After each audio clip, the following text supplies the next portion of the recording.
Baik, selamat berjumpa kembali teman-teman. Hari ini kita akan belajar tentang pengertian dan pemanfaatan teknologi pendidikan di dalam pendidikan agama Kristen. Kita mulai dengan pengertian dari teknologi pendidikan. Pertama adalah menurut para ahli dari berbagai ahli ini, pertama menurut Simon. Jadi teknologi pendidikan adalah studi dan praktek etis dalam upaya memfasilitasi pembelajaran dalam pembelajaran dan meningkatkan kinerja dengan cara menciptakan, menggunakan atau memanfaatkan dan kemudian mengelola proses dan sumber-sumber teknologi yang tepat. Jelas tujuan utamanya masih tetap untuk memfasilitasi pembelajaran agar efektif, efisien, dan menarik dan meningkatkan kinerja. Menurut Kutzall, teknologi pendidikan adalah proses kompleks yang terintegrasi meliputi orang, prosedur, gagasan, sarana, dan organisasi untuk menganalisis masalah dan merancang, melaksanakan, menilai, dan mengelola pemecahan masalah dalam segala aspek belajar manusia. Selanjutnya menurut Profesor Sutomo disampaikan bahwa definisi dari teknologi pendidikan adalah bidang kegiatan fasilitas belajar manusia secara sistematik melalui identifikasi, pengembangan organisasi, dan pemanfaatan keseluruhan sumber belajar serta pengelolaan dari proses tersebut. Selanjutnya kita akan melihat tentang pengertian dari pembelajaran. Menurut Winarno, pembelajaran ialah proses berlangsungnya kegiatan belajar mengajar di sekolah dalam rangka pencapaian tujuan pembelajaran yang telah ditetapkan sebelumnya. Sedangkan menurut Dimyati dan Mujiono, pembelajaran didefinisikan sebagai kegiatan yang dilakukan oleh guru kepada siswa secara terprogram untuk membuat siswa belajar aktif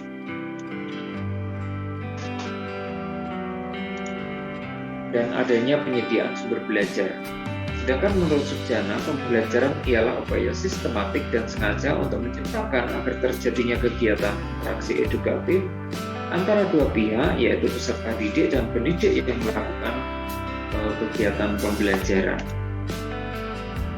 Dari pengertian yang disampaikan oleh para ahli tadi, kita dapat menarik kesimpulan bahwa pembelajaran merupakan proses kegiatan yang dengan upaya sistematik dilakukan antara peserta didik dan pendidik dengan penyediaan sumber belajar untuk mencapai tujuan pembelajaran yang telah ditetapkan. Selanjutnya kita melihat tentang pengertian pembelajaran pendidikan agama Kristen. Kita melihat bahwa pembelajaran ialah suatu usaha, proses interaksi yang dilakukan oleh pendidik dan anak didik serta adanya peranan Roh Kudus. Jadi di dalam pembelajaran agama Kristen itu kita tidak lepas dari pimpinan kuasa Roh Kudus. Dan di situ kita memiliki peran untuk membantu anak-anak kita, sehingga kita sebagai pendidik dengan anak didik ini ada proses pembelajaran yang dilangsungkan itu adalah berdasarkan roh kita. Pendidikan agama Kristen itu sendiri berpusat pada Yesus Kristus, sehingga setiap orang dapat menyadari tentang keberadaan dirinya, tentang kasih Allah, pengampunan dosa, dan penebusan di dalam Yesus Kristus. Sejarah perkembangan teknologi pembelajaran tumbuh dari praktek pendidikan dan gerakan komunikasi audiovisual. Jadi teknologi pembelajaran semula dilihat sebagai teknologi peralatan yang berkaitan dengan penggunaan peralatan, media, dan sarana untuk mencapai tujuan pendidikan. Atau dengan kata lain, mengajar dengan alat bantu audiovisual. Nah, teknologi pembelajaran merupakan gabungan dari tiga aliran yang saling berkepentingan, yaitu ada media dalam pendidikan, psikologi pembelajaran, dan pendekatan sistem dalam pendidikan. Di sini ada Edgar Dale dan James Finn. Ini merupakan dua tokoh yang berjasa dalam pengembangan teknologi pembelajaran modern. Pemikiran Edgar Dill dengan kerucut pengalaman atau account of experience ini merupakan upaya awal untuk memberikan alasan atau dasar tentang keterkaitan antara teori belajar dengan komunikasi audiovisual. Nah, kerucut pengalaman Dill telah menyatukan teori pendidikan John Dewey, salah satu tokoh aliran progresivisme, dengan gagasan-gagasan dalam bidang psikologi yang tengah populer pada masa itu. Selanjutnya, James Finn, ini seorang mahasiswa tingkat doktoral dari Edgar Dill, berjasa dalam mengusulkan bidang komunikasi audiovisual menjadi teknologi pembelajaran yang kemudian berkembang hingga saat ini.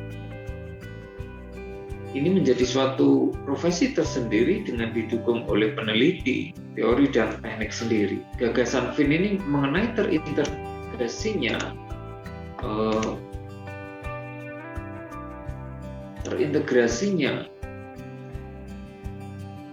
sistem dan proses mampu mencakup dan memperluas gagasan Edgar Dill tentang keterkaitan antara bahan dan proses pembelajaran. Selanjutnya kita melihat peranan teknologi pendidikan dalam pembelajaran, khususnya ini adalah berkaitan dengan pendidikan agama Kristen. Salah satu peranan teknologi pendidikan bagi siswa adalah bahwa hal itu membantu mereka meningkatkan kemampuan belajar. Karena itu adalah satu bidang yang terus berubah. Jadi teknologi itu kan terus berkembang dan mengalami itu. Nah, informasi yang digambarkan dalam berbagai cara dengan bantuan bahan studi, di sini kita lihat bahwa informasi itu digambarkan. Selanjutnya, pengetahuan telah menjadi mudah diakses oleh siswa di setiap bagian dunia dengan penerapan teknologi di bidang pendidikan. Kita melihat bahwa sekarang ini ada kelas-kelas online untuk siswa yang untuk berinteraksi dengan siswa lainnya, memiliki aliran yang sama tetapi terletak di tempat yang lain. Berikutnya adalah internet. Bagian C ini adalah media utama.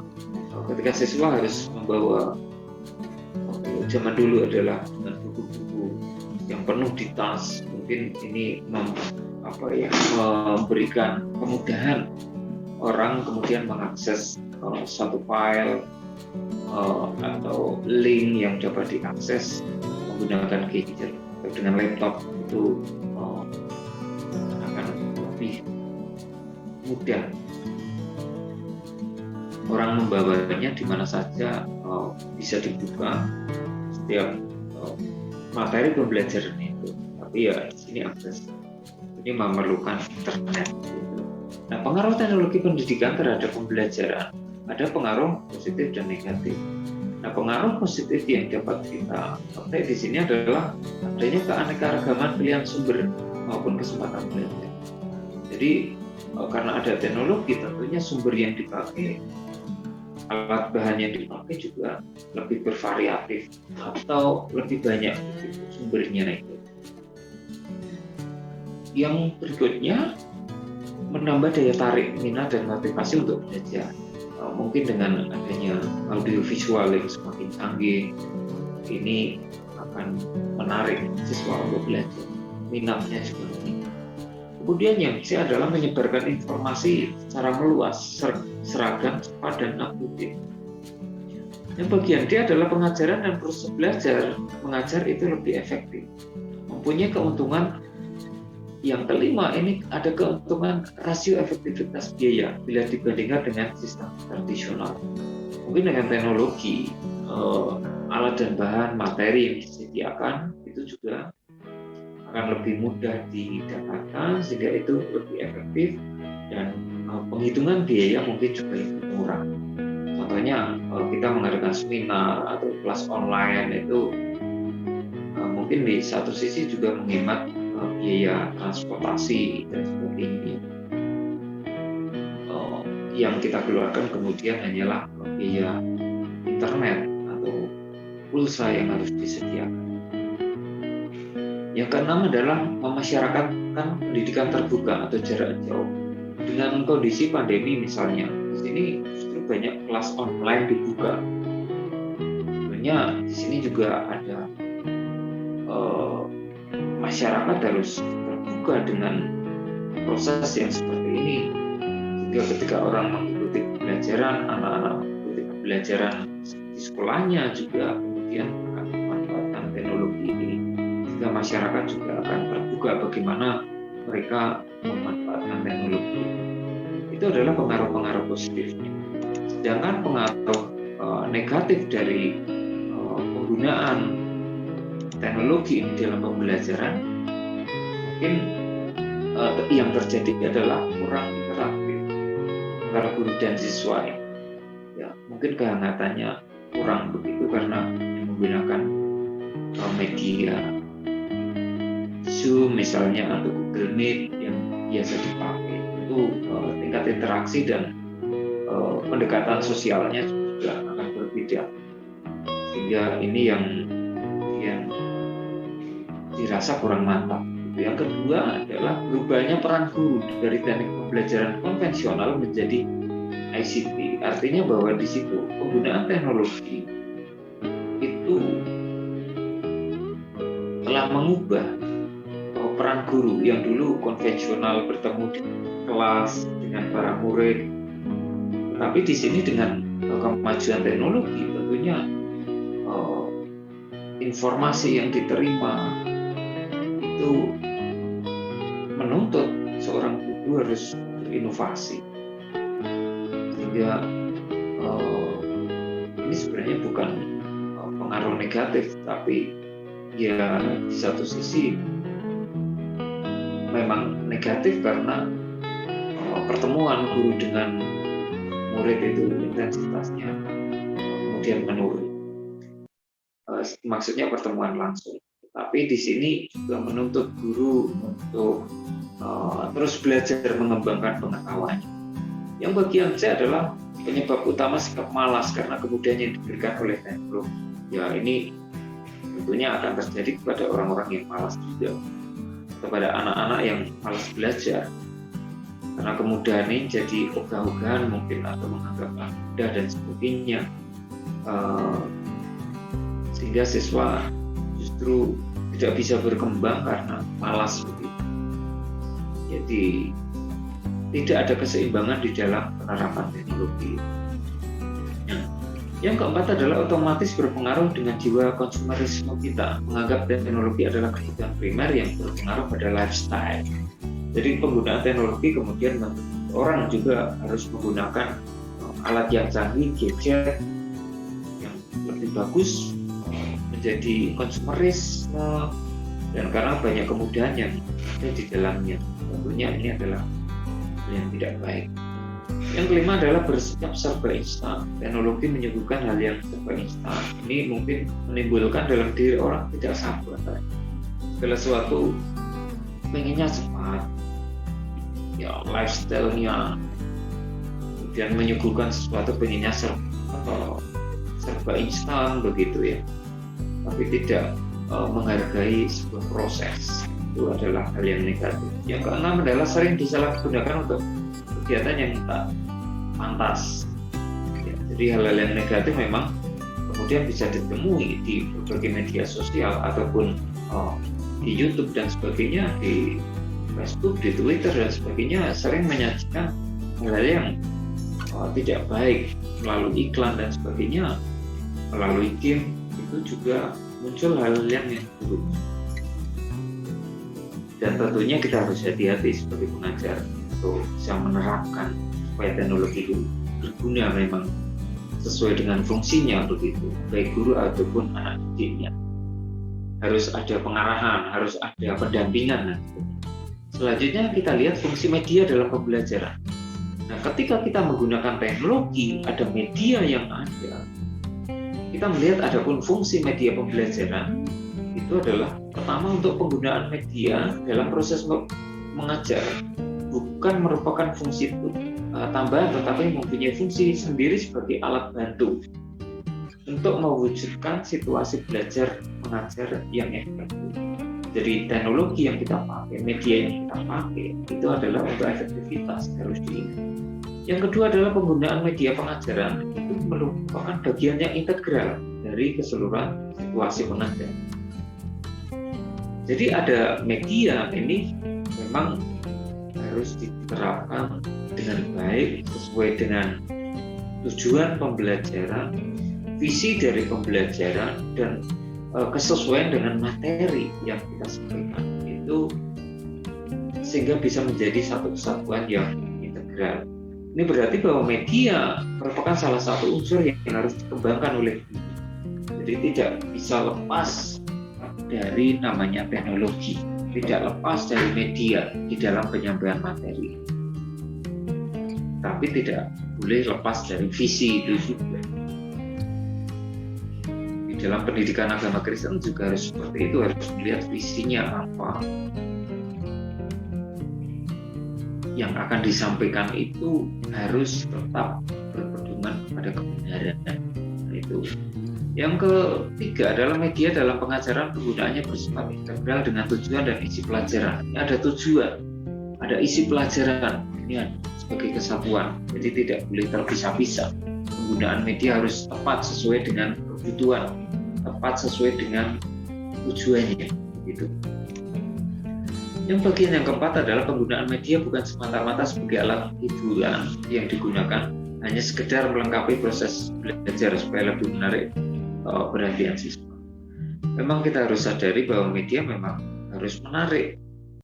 Kalau kita menggunakan media tidak menarik, ya percuma. Seperti misalnya kita menggunakan presentasi, kita menggunakan PowerPoint. PowerPoint tujuannya adalah untuk membuat atau menghibur. Tapi di satu sisi selain menghibur adalah informasi yang kita sampaikan itu dapat terserap dengan baik, tidak sia-sia begitu ketika kita menyampaikan informasi. Nah, selanjutnya penggunaan media dalam proses pembelajaran lebih diutamakan untuk mempercepat proses. Itu proses belajar dan untuk membantu siswa dalam menangkap pengertian yang diberikan guru. Dengan menggunakan teknologi, dengan menggunakan media, itu diharapkan bahwa kita dapat lebih cepat untuk menyampaikan informasi dengan tepat juga. Misalnya kita memberikan pengajaran tentang kisah di dalam Alkitab, tentang Nuh, tentang Goliat, tentang Daniel dan sebagainya, kita dapat menyajikannya dengan cepat karena tersedia videonya ada, gambar-gambarnya juga tersedia, kemudian kita sudah susun dengan baik di presentasi kita. Tentunya itu akan mempercepat dan memberikan pandangan yang sama kepada anak didik kita. Yang keenam adalah penggunaan media dalam pengajaran diutamakan untuk mempertinggi mutu belajar mengajar.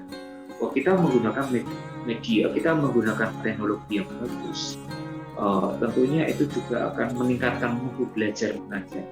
Sehingga kalau zaman dulu kita mungkin akan kesulitan kita menyediakan video dan sebagainya, tapi sekarang anak-anak sudah punya bisa menggunakan Google Meet, Zoom Meeting dan sebagainya. Kita bisa memutarkan video yang ada dari YouTube atau dari file yang tersedia di laptop atau di komputer kita. Itu akan mempermudah anak juga mengaksesnya, hal yang positif, hal yang baik, dan cara pandang yang sama ada di anak didik kita. Kita bisa menyajikannya dengan tujuan untuk mempertinggi atau meningkatkan mutu dari proses belajar mengajar itu sendiri. Berbicara tentang belajar di era modern ini bukan hal yang mudah dilakukan oleh seorang pengajar atau guru. Karena era modern memang menuntut adanya inovasi pendidikan termasuk PAK atau pendidikan agama Kristen yang memiliki perspektif global di sekolah maupun pengajaran iman di gereja. Nah, teknologi merupakan aspek yang mengubah media penyampaian materi pembelajaran PAK. Nah, sekarang ini media yang kita gunakan di dalam pendidikan agama Kristen itu juga dipengaruhi oleh kemajuan teknologi itu sendiri. Menurut S. Chandra, era teknologi adalah kompleksitas teknologi pembelajaran dan munculnya gerakan restrukturasi kooperatif yang menekankan kombinasi kualitas teknologi dan manusia, menyebabkan dunia kerja akan menerima orang yang dapat mengambil inisiatif, berpikir kritis, kreatif, dan cakap dalam memecahkan masalah. Ini tentunya hal yang penting dalam kehidupan orang yang guru-guru menggunakan teknologi. Jadi dalam dunia kerja pun seperti itu, memerlukan orang yang inisiatif, kreatif gitu, yang terus mau belajar dengan kemajuan teknologi. Dia juga harus belajar begitu. Berikutnya artinya bahwa apa saja yang tidak mampu mengimplementasikan, jadi orang-orang yang tidak bisa mengimplementasikan atau menyesuaikan dengan perkembangan yang ada, kemajuan teknologi, maka mengalami ketinggalan zaman begitu, atau bisa ya tersingkirkan, atau dalam kompetisi ini akan kalah begitu, sehingga perlu mengembangkan diri untuk terus belajar. Jangan minder, jangan ya gitu-gitu aja gitu ya. Tapi di sini perlu mengembangkan diri setiap orang yang mau belajar, orang yang mau berinovasi.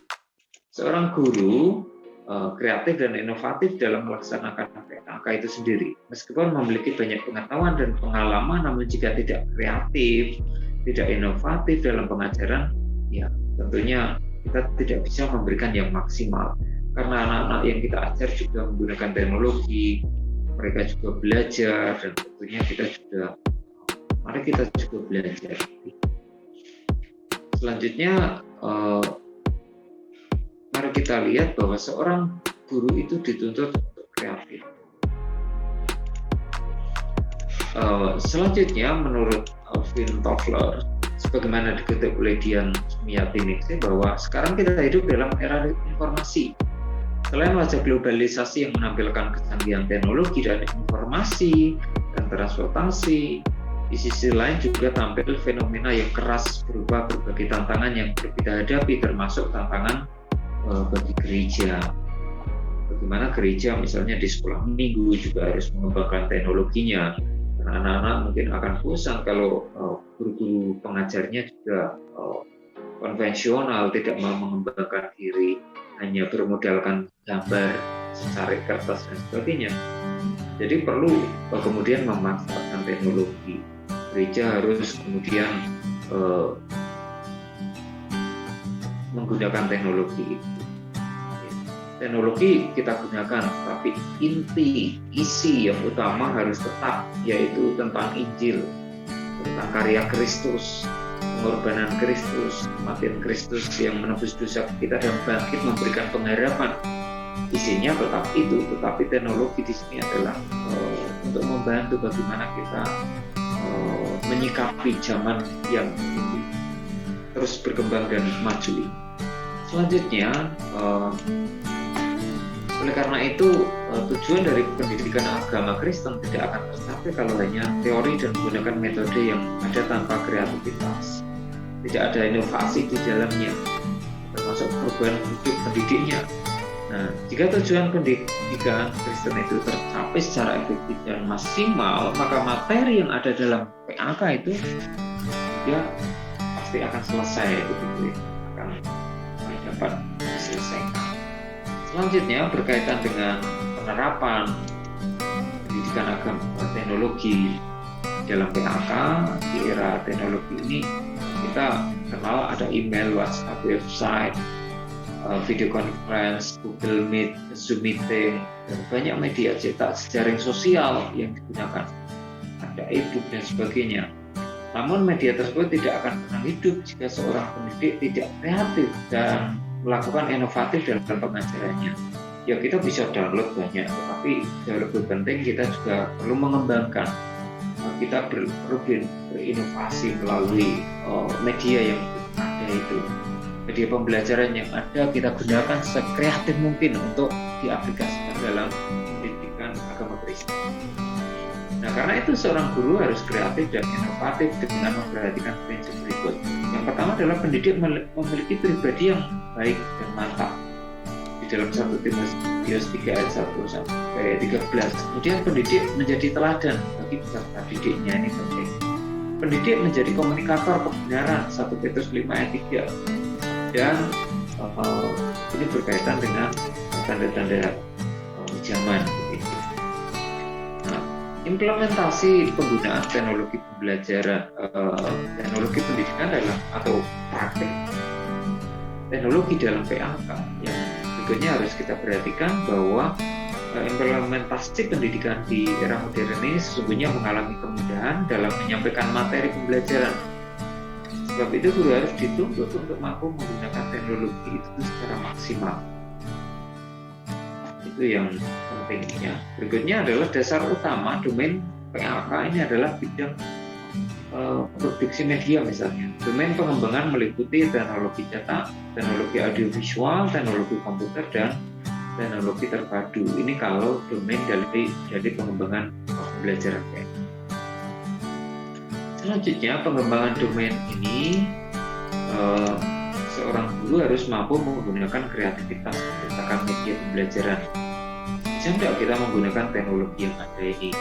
Misalnya dengan kita menggunakan presentasi, membuat video, kita sajikan ketika pembelajaran luring ataupun pembelajaran daring, itu bisa tidak kita menggunakan teknologi itu?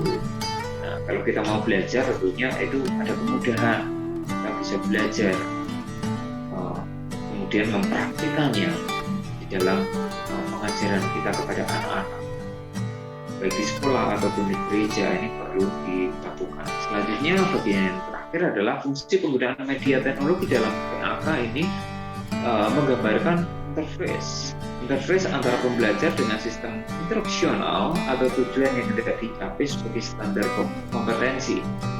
Ada 4 subkategori dalam penggunaan media teknologi pembelajaran pendidikan agama Kristen yang difusi inovasi. Yang pertama, kemudian implementasi, kebijakan, dan peraturan-peraturan. Itu adalah hal yang penting kita sebagai para pendidik untuk kita mengembangkan teknologi, kita mempraktikannya di dalam pembelajaran itu. Jadi mari kita mulai berlatih untuk menggunakan teknologi itu. Ya, yang saat ini belum mencoba di dalam pembelajarannya dengan anak-anak, dengan anak didiknya, ya, mari segera kita coba menggunakan presentasi yang bagus, penyajian yang bagus, menggunakan video.